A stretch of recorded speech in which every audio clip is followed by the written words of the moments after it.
समझ लीजिए कि हम लोग एनडीए में कितना इंटैक्ट है कि एक समय में सब अपना काम कर लिया, और वो लोग अभी तीसरा बार कर रहे हैं। तो पहले ही तो ऐसा काम कर रहे हैं, तो आप जोड़िए कि उनका सुपड़ा साफ होने वाला है, एनडीए की वहाँ बहुमत सरकार बनने वाली है। ये सर भागलपुर में मूर्ति भी खंडित हुआ है, जिसके चलते बवाल हुआ है। देखिए, मूर्ति विखंडित होने की बात जब आती है, कुछ समाज के लोग डिसजेंटल टाइप के लोग होते हैं, जानबूझ के समाज में अव्यवस्था फैलाना चाहते हैं, वही लोग ऐसा करते हैं।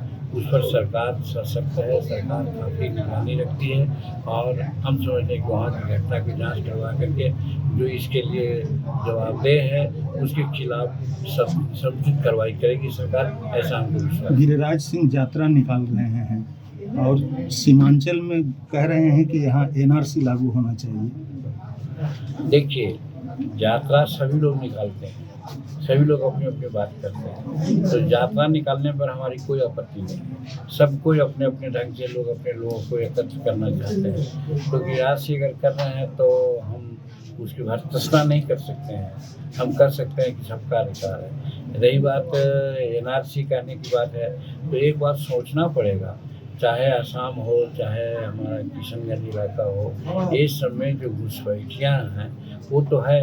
कहा गया, सुप्रीम कोर्ट ने भी कहा कि 1971 के पहले अगर जो लोग हैं उनको हम लोग वहाँ के नागरिक मानते हैं, 1971 के बाद जो लोग आए हैं वो घुसपैठी हैं। तो देखिए, अननेसेसरी बाहर के लोग आकर के मणिपुर में घटना घटा रहे हैं, आसाम को डिस्टर्ब करने का कोशिश किया, हमारे सीमांचल को भी घोषित करने का बात किया। तो ये कौम की बात नहीं है, ये अपराधी तत्व की बात है। तो हम समझते हैं जो बाहर से घुसपैठी आते हैं, आज बिहार में करोड़ों लोग बांग्लादेशी लोग क्यों हैं यहाँ भाई, बांग्लादेश में अपना देश में जाए। 1971 के पहले जो है उनको तो मैंने मान लिया, हम लोग तुम्हारी सरकार मान ली, लेकिन 1971 के बाद है उनको तो जाना चाहिए। वैसी परिस्थिति में एनआरसी की बात करते हैं गिरिराज सिंह जी, तो हम समझते हैं कोई गलत नहीं करते। सर, इमामगंज में जीत के प्रति कितना आश्वस्त हैं? 100%, क्योंकि काम वहाँ मेरा किया हुआ है 10 साल में। जहाँ पहले रोज़ मर्डर होता था, रोज़ एक दूसरे को केस से फंसाते थे, रात में नींद नहीं आती थी लोगों को, तो 9 वर्षों में वहाँ पर शांति काम किया।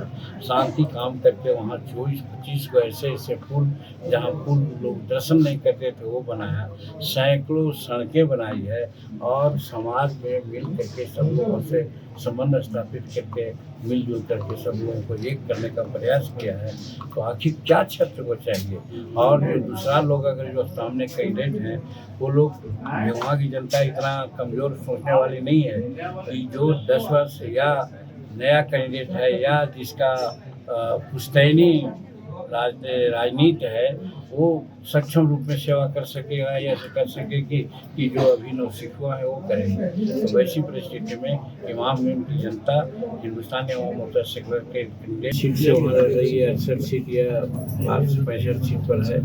जहाँ तक हम का सवाल है, हम अपने राष्ट्रीय अध्यक्ष से 2-3 दिन पहले बात किया था, इसने कोई दावा पेश नहीं किया। 1-2 मीटिंग हम लोग की हुई है, वहाँ राज्य स्तरीय किया था, उसमें बातें चली थी कि हम लोग कुछ सीट मांगेंगे, लेकिन इसी बीच में उसका ये हो गया, निराकरण हो गया। तो अब राष्ट्रीय अध्यक्ष आ रहे हैं, उनसे बात हम करेंगे, क्या उन्होंने कहा कि नहीं कहा, दावा पेश किया कि नहीं किया, क्या हो रहा है पीछे ऊपर कोई दरवाजा लगा था, तो वो दावा पेश किए हैं कि नहीं किए हैं। अगर दावा पेश किए हैं, नहीं मिला है, तो ये दुखद बात है।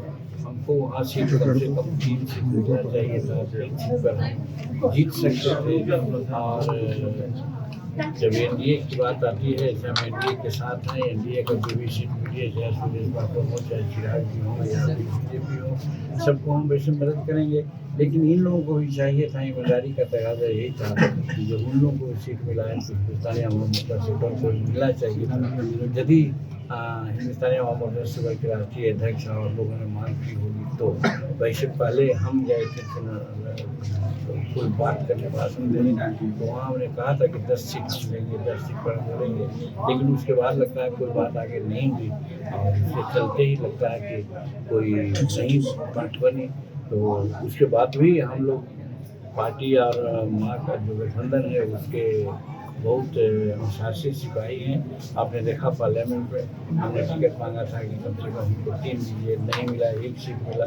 हम लोग कहीं कुछ नहीं बोलने गए, हम चुनाव लड़े। चुनाव लड़ने के बाद आपने देखा किस प्रकार से मंत्रालय दिया, हमको मंत्री मौके पर दिया है। उसी प्रकार से मान लीजिए कि अगर वहाँ कोई सीट न मिली है तो हम लोग देखेंगे 2025 का जो चुनाव बिहार में हो रहा है वहाँ पर हम लोग सफिशिएंट सीट मांगेंगे। सर ये जो राजद के शक्ति इंडिया यादव है, इंडिया गठबंधन शक्ति में यादव भी ने ये भी कहा है कि दीपा मांझी को जो सीट मिला है तो हम पार्टी जो है सिर्फ हम है, यानी कि अपने पार्टी।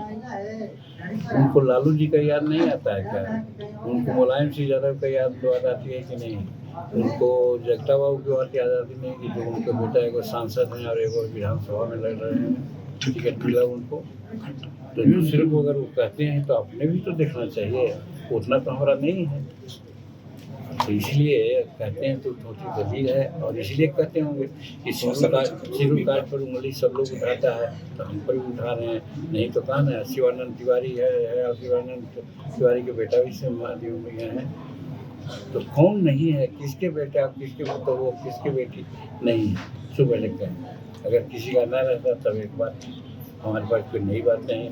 और जहाँ तक दीपा का सवाल है, दीपा आज से है, वो जिला परिषद की सदस्य रही है। वो सिंगापुर की उनकी बेटी जब जवाब देती थी ट्विटर में तो उसका कस करके जवाब देने वाली थी।